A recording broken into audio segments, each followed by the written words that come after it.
find someone like myself who will help you out, or another agent.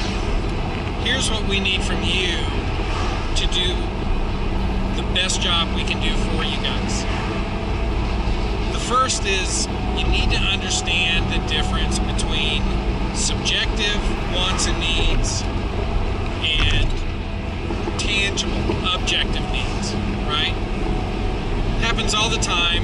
You get on the phone with an individual and they'll say, okay, here's what I want. I want a 3-bedroom house, 2-car garage, 2-story, 1-story only. We have pets. All of those things are objective. And in our database, we can go ahead and identify a ridiculous number of specific criteria that are objective that you need. The problem comes when we get I want it to be in a nice neighborhood.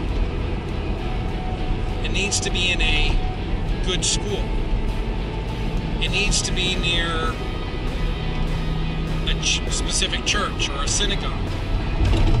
Those type of things, 99% of us as real estate agents, realtors, we're not experts in.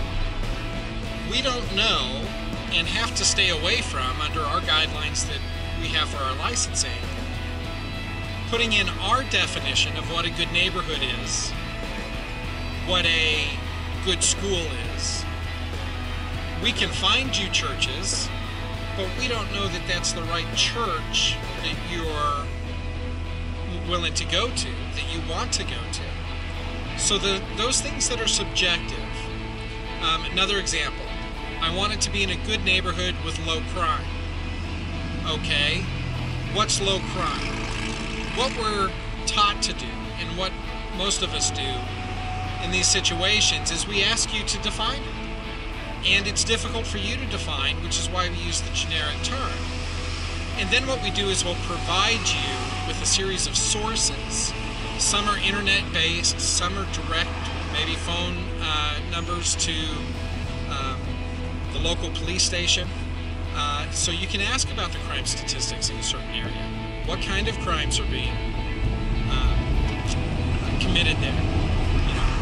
We'll take you over, send you the links to the Clark County School District so you can look at what they say their school ratings are. We'll send you to third-party sources. And a good agent that's working with you is able to get you that information because it's important. That's why you mentioned it. That's why you brought it up in your criteria. All of those things are critically important.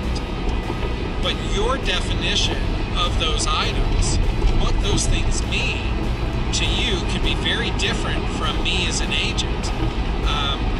How much tolerance I have for something is totally irrelevant to what is happening for you as a client. So understand that the objective items are very easy for us to help you identify in more detail than you ever think, and we can do that with you. Here's an example on objective. So here in Las Vegas, you could have a pool in the backyard. You could have a finished backyard, which may be grass, it may be rock landscaping, or you could have raw desert, unfinished. But you could also have grass or partial grass, partial rock. And we get into all of these definitions. These are things that are important to people, but when they say we want a nice backyard, again, you start combining partial, subjective, what is nice to you. Oh, I don't want any rocks in my backyard, I want grass. Or I don't want any grass because I don't want to mow it. Just get me a nice finished rock backyard, patios, decks, all of those things are borderline that we help you quantify down to what does that mean. And even then, sometimes our good friend Google Earth helps us out a great deal to be able to identify what those exact conditions are that exist in a property if we don't have good photos that already show us. So keep that in mind. The two things we need from you are for you to understand what is subjective versus objective, what subjective items you need us to provide sources of information for you to research so that you're comfortable with that decision.